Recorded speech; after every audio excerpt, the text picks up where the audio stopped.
I recently revised a story from almost a quarter century ago. As I dug through this Egyptian tomb, I was pleased with the quality of the prose, excited by the cohesion of the story, but dismayed by the sheer volume of dialogue. There was just so much talking. Characters speaking to each other is not the issue. I've seen stories where two characters just talk to each other, where like 95% of the story is just dialogue, and it's still tense and wildly entertaining. My problem was the talking was just talk.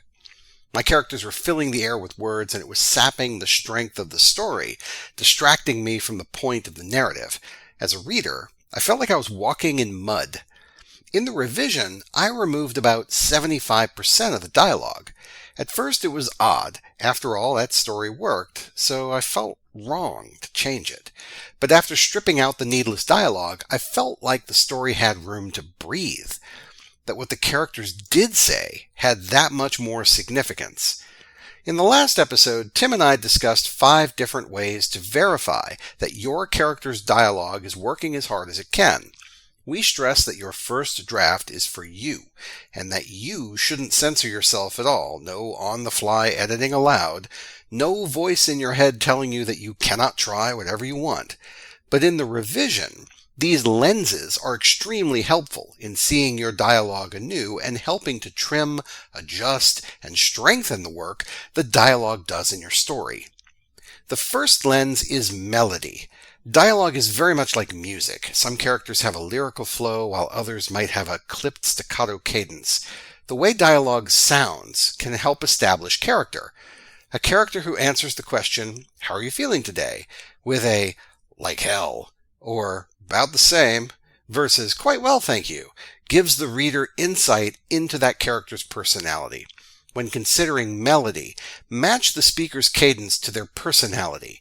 Do your best to make all the characters in a conversation distinct from each other so that no two characters sound the same. The best way to do this is to read the dialogue aloud, whether it's you or a beta reader or even a computer avatar. The dialogue must first sound right to the ear, so listen to it before you lock it in. The second lens is brevity. Wasted words get in the way. They're like clutter. When real people talk, they fill the air with words. In dialogue, we pare away the ones that you don't need, leaving only those that convey meaning. When you review your draft, if any of your dialogue is throwaway, throw it away. If not, you risk losing your reader's interest. The third lens is plausibility, which answers the question, would my character really say this? Realistic sounding dialogue does not mean transcribing what you overhear in coffee shops or on the train. Rather, it is about not getting in the way of your character expressing their thoughts or emotions. If your dialogue sounds too flowery, too poetic, too scripted, or too fake, the reader will absolutely notice.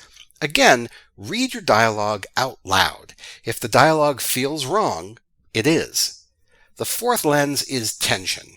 Dialogue in stories can be thought of as combat, with one character attacking while another character is defending. I prefer to think of dialogue as a tennis match. One character serves the conversation, the other returns serve, and back and forth, each probing for weakness, each trying to outmaneuver the other in the conversation until one comes out on top. Dialogue should be more than simply sharing information. Dialogue should be a power dynamic, with each character advancing and retreating within the conversation until one character bests the other. The fifth and final lens is subtext. Ultimately, dialogue shows where characters disagree, where they don't align, or where they are just not in sync. But as we have all experienced in real life, people rarely say what they really mean. The same is true for your characters. Let's pick up a young newlywed couple in the middle of their first real argument. Maybe their problem is not the apartment's wallpaper, but instead the whole notion of settling down that drives a wedge in the young couple. But on the surface, they're arguing about wallpaper. The subtext of what they're really arguing about, that is their latent fear that maybe, just maybe, they have backed the wrong horse in this ultimate commitment. These 5 lenses, melody, brevity, plausibility, tension, and subtext, are things to look out for in your revisions after the first draft.